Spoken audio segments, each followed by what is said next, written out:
है, आप लोगों की जीत है और आप लोगों ने मुझे चुना है अपनी सेवा करने के लिए। ये मेरा सौभाग्य है। मैं शीर्ष नेतृत्व का धन्यवाद करना चाहती हूँ, हमारी भारतीय जनता पार्टी का धन्यवाद जिन्होंने मुझे इस जनसेवा के लिए चुना।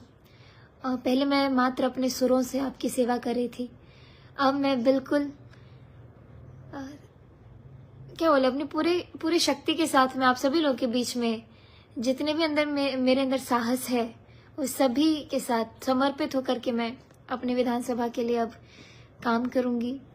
और साथ ही साथ जितने मेरे संगीत के प्रशंसक हैं जो मुझे सुनना बहुत पसंद करते हैं उनके लिए भी लगातार मैं काम करते रहूंगी। तो अब ऐसा महसूस हो रहा है कि एक नया रास्ता मुझे मिला है, एक नई उम्मीद है, मुझे खुद से भी उम्मीद है कि मैं आने वाले 5 साल में आप सभी लोगों के लिए कैसे क्या काम करती हूँ। तो आप सभी लोगों के आशीर्वाद के बिना कुछ भी संभव नहीं हो पाया। आगे भी आपके आशीर्वाद के ही साथ मुझे चल के आपकी सेवा करनी है, आपके लिए काम करना है। तो कभी भी इतने सारे मंदिरों में मैं गई और कभी भी मैंने ये नहीं मांगा कि हे भगवान मुझे जिता देना। बस मैं ये ही मांग रही थी, हे भगवान जीत के बाद मुझे वो शक्ति देना ताकि मैं अपने लोगों की सेवा कर सकूं और उसमें कोई कमी ना हो। और आप सभी के बीच में जो मुझे प्रेम और स्नेह जो दुलार मिला है, अब वो मेरा कर्तव्य है कि मैं उसको चौगुना करके आप सभी के सामने रखूं। तो उसका तो कोई कंपैरिजन भी नहीं कर सकती हूँ, कोई तुलना भी नहीं कर सकती हूँ मैं। तो बस यही अभी बहुत थोड़ा इमोशनल मोमेंट भी है क्योंकि मैं ये कर सकती थी, ये मुझे नहीं मालूम था। मुझे ये सौभाग्य मिलेगा ये भी मुझे नहीं मालूम था। आप लोगों का इतना आशीर्वाद मिलेगा इतना भी मुझे नहीं मालूम था। सब कुछ ऐसा लग रहा है कि भगवान एक रास्ता पे मुझे चलाते जा रहे हैं और मैं बस चलती जा रही हूँ। तो मुझे भरोसा है कि आपने जिस भरोसे के साथ मुझे इतना प्यार दिया है उस भरोसे पर मैं खड़ी उतरूंगी। तो बस ये कुछ मेरी मन की बातें थी जो मैं आप सभी लोगों के साथ साझा करना चाहती थी, इसीलिए अभी मैंने लाइव सेशन ही किया है। और बस कल मैं फिर से क्षेत्र में आप सभी के साथ ही रहूंगी, घूमूंगी। और उसके बाद जैसे जैसे पार्टी का आदेश होता है, संगठन का आदेश होता है, वैसे वैसे अभी तो जब तक शपथ ग्रहण होता है तब तक तो मुझे स्केड्यूल नहीं मालूम है मेरा क्या होगा। लेकिन जैसे ही मुझे थोड़ा भी समय मिलता है मैं क्षेत्र में आप सभी लोगों के साथ ही अपना समय बिताऊंगी। और बस अपने जो विजन के साथ मैं क्या कर पाती हूँ अपने क्षेत्र के लिए, ये मेरे लिए भी बहुत मंथन का विषय रहा है। और आगे मैं बहुत ही ज़्यादा प्रायोरिटाइज करके इस काम को आगे लेकर के इस समय, ताकि आप लोग मुझे इस 5 साल के बदले 15 साल तक याद रखें, हमेशा याद रखें। तो बहुत कुछ मन में चल रहा है, एक बहुत ज़्यादा ग्रैटिट्यूड है, ग्रेटफुल महसूस कर रही हूँ, बहुत ही ज़्यादा अच्छा लग रहा है।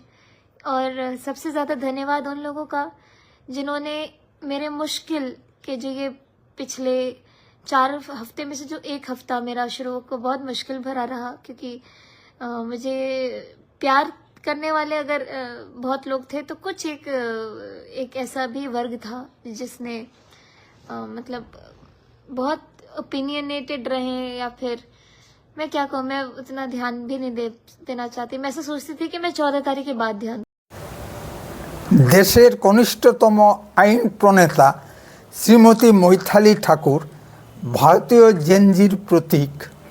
बिहारेर मिथिलांचलेर আলীনগর থেকে এমএলএ নির্বাচিত হয়ে ইতিহাস সৃষ্টি করেছেন। এই মিথিলাঞ্চল একসময় শ্রী লালু প্রসাদ যাদবের গড় ছিল। এই আলীনগর বিধানসভা ক্ষেত্র বিজেপির পক্ষে শক্ত চ্যালেঞ্জ ছিল। শ্রীমতী मैथिली ঠাকুর তার শক্ত প্রতিপক্ষ আরজেডির 63 বছর বয়স্ক শ্রী বিনোদ মিশ্রকে প্রায় 14,000 ভোটে পরাজিত করেছেন। কেন্দ্রটি ব্রাহ্মণ, যাদব ও মুসলিম অধ্যুষিত। যাদব মুসলিম ভোট একত্রিত হলে কখনোই এই কেন্দ্র থেকে শ্রীমতী मैथिली ঠাকুর বিজয়ী হবার সম্ভাবনা ছিল না। শ্রীমতী ঠাকুর অসাধ্য সাধন করেছেন। আজ পর্যন্ত কোনো বিজেপি প্রার্থী এই কেন্দ্র থেকে নির্বাচিত হতে পারেননি। 23 বছর বয়সী শ্রীমতী মৈথালি ঠাকুর মূলত একজন ফোক সিঙ্গার। মূলত তিনি ঠাকুর তুলসীদাসের শ্রী রামচরিত মানস রামায়ণ গান নিজস্ব আঙ্গিকে ও স্টাইলে গেয়ে হিন্দিভাষী জনমনে স্থান করে নিয়েছেন। জন্ম 2000 সালের পর বিহারের মিথিলাঞ্চলে। বিভিন্ন সংবাদপত্র থেকে যেটুকু জানা যাচ্ছে যে শ্রীমতী ঠাকুরের পিতা শ্রী রমেশ ঠাকুর বিহারের লালু প্রসাদ যাদবের জঙ্গল রাজের ফলে জমি জমা খেতিবাড়ি সব হারিয়ে দিল্লিতে আশ্রয় নিতে বাধ্য হন। তিনি সঙ্গীত শিক্ষক হিসেবে জীবন সংগ্রামে লিপ্ত হন। মৈথালিরা 2 ভাই 1 বোন। মৈথালি মধ্যম। এই পরিবার কখনো কোনো রাজনৈতিক কর্মকাণ্ডের সঙ্গে যুক্ত ছিল না। ঠিক এইরকম একটা পরিবার থেকে শ্রীমতী মৈথালি ঠাকুর প্রথম ভারতীয় রাজনীতিতে পা রাখলেন। উত্তরে কণ্ঠের তরফ থেকে শ্রীমতী মৈথালি ঠাকুরের দীর্ঘ জীবন ও দীর্ঘ রাজনৈতিক সাফল্য কামনা করে। এদিকে বিহারের লালু প্রসাদের পুত্র শ্রী তেজস্বী যাদবের আরজেডির শোচনীয় পরাজয়ের পর লালু প্রসাদের পরিবারে বাস্তব গৃহযুদ্ধ শুরু হয়ে গেছে। লালু প্রসাদের 2 ছেলে ও 7 মেয়ে। লালুর বড় ছেলে তেজ প্রতাপ যাদব আগেই আরজেডি থেকে বহিষ্কৃত হয়ে নতুন দল গঠন করে নির্বাচনে প্রতিদ্বন্দ্বিতা করে হেরে গেছেন। মাধোপুরা কেন্দ্রে শ্রী তেজস্বী যাদব হারতে হারতে কোনো ক্রমে জিতে গেছেন। লালুর বড় মেয়ে রোহিণী আচার্য ছোট ভাই তেজস্বী যাদবের কাছে জুতা পেটা খেয়ে বাড়ি থেকে বেরিয়ে গেছেন। শ্রী লালু প্রসাদ যাদবের অবস্থা হয়েছে ঠিক মহাভারতের অন্ধ ধৃতরাষ্ট্রের মতো। তিনি কিংকর্তব্য বিমূঢ় হয়ে পড়েছেন। তিনি পরিবারকে সামলাতে পারছেন না। পরিবার কেন্দ্রিক রাজনৈতিক দলের ভবিষ্যৎ এই অবস্থায় দাঁড়ায়। ভারতীয় রাজনীতিতে আরও একটি পরিবার কেন্দ্রিক রাজনৈতিক দলের সম্পর্কে কিছু না বললেই নয়। আমি শতাব্দী প্রাচীন রাজনৈতিক দল কংগ্রেস সম্পর্কে বলছি। এই দল প্রথমে পরিবার কেন্দ্রিক দল ছিল না। পণ্ডিত জওহরলাল নেহরু ও ইন্দিরা জামানার শেষে এই দল পরিবার কেন্দ্রিক দলে রূপান্তরিত হয়। বর্তমানে অবস্থা এমন পর্যায়ে পৌঁছে গেছে যে গান্ধী পরিবার ব্যতীত এই দলের নেতৃত্ব কল্পনাও করা যায় না। বর্তমানে জাতীয় কংগ্রেস দলের নেতৃত্ব দিচ্ছেন শ্রী রাহুল গান্ধী ও প্রিয়াঙ্কা ভড্রা। তারা কোন ধর্ম পালন করেন আমার জানা নেই, তবে ভারতীয় সভ্যতা সংস্কৃতি সম্পর্কে একেবারেই ওয়াকিবহাল নয়। শ্রী রাহুল গান্ধীকে পাপ্পু মার্কা এক গান্ডু ছাড়া আর কী বা বলা যেতে পারে? তা না হলে বিহার নির্বাচনের প্রাক্কালে বিহারিদের শ্রেষ্ঠ ধর্মীয় উৎসব ছট পূজাকে নাটক বলে ব্যঙ্গ করা কতটুক যৌক্তিক হয়েছে তা আপনারাই অনুধাবন করতে পারেন। শ্রী রাহুল গান্ধী ফল হাতে নাতে পেয়ে গেছেন। বিহারে জাতীয় কংগ্রেস মাত্র 5টি আসন পেয়ে অস্তিত্বের সংকটে পড়ে গেছে। এই রাহুল গান্ধী আবার প্রধানমন্ত্রী হওয়ার স্বপ্ন দেখেন, যার ভারতীয় সভ্যতা সংস্কৃতির সম্পর্কে কোনো ধ্যান ধারণাই নেই। এদিকে পশ্চিমবঙ্গে আরও একটি পরিবার কেন্দ্রিক রাজনৈতিক দল তৃণমূল সম্পর্কে কিছু বলছি। অতটা প্রকাশ না পেলেও এই দলও মুসল পর্ব শুরু হয়ে গেছে। শ্রীমান অভিষেক ব্যানার্জি নিজেকে ভাবি মুখ্যমন্ত্রী ভাবতে শুরু করে দিয়েছেন। তিনি পুরনো দিনের কর্মীদের বাদ দিয়ে নতুনদের নিয়ে দল গড়তে চাইছেন। সেই হিসেবে তিনি কুচবিহারের পৌরসভার পৌরপতি শ্রী রবি ঘোষকে বাদ দিয়ে নতুন কাউকে ক্ষমতায় আনতে চান। এই কুচবিহার জেলার তৃণমূল জেলার সভাপতি হিপি রবি ঘোষকে পদত্যাগ করতে চিঠি দিয়েছে, কিন্তু রবি ঘোষ তা মানতে নারাজ। তিনি পদত্যাগ করবেন না মন্তব্য করেছেন। এই নিয়ে হিপি ও রবি ঘোষের ভিতর চূড়ান্ত দ্বন্দ্ব শুরু হয়েছে। এটা হিপি রবির দ্বন্দ্ব নয়, অভিষেক মমতার দ্বন্দ্ব।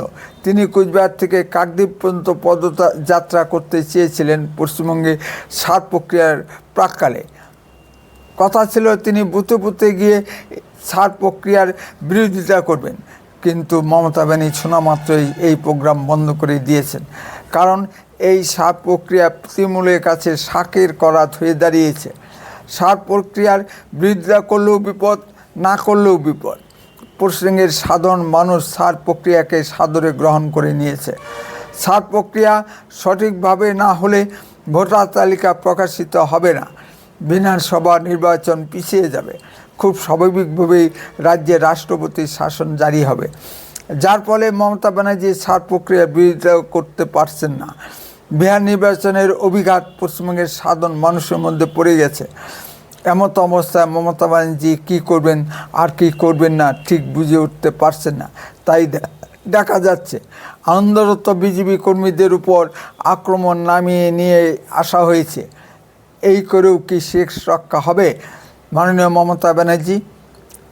পশ্চিমবঙ্গের সাধারণ মানুষ আর আপনার চুরি দুর্নীতি সহ্য করতে রাজি নয়। তারা একটা পরিবর্তন চাইছে। পশ্চিমবঙ্গের পরিবর্তনের দ্বার প্রান্তে। আপনি হাজার চেষ্টা করেও একে রোধ করতে পারবেন না। উত্তরের কণ্ঠ সর্বদা বাস্তব ও সত্য কথা বলে। আরও এই ধরনের ভিডিও পেতে দয়া করে এখন এই চ্যানেলটিকে সাবস্ক্রাইব করুন, বেল আইকনে ক্লিক করুন, আপনার মূল্যবান মতামত কমেন্টে লিখুন। বন্দে মাতরম, ভারত মাতা কি জয়।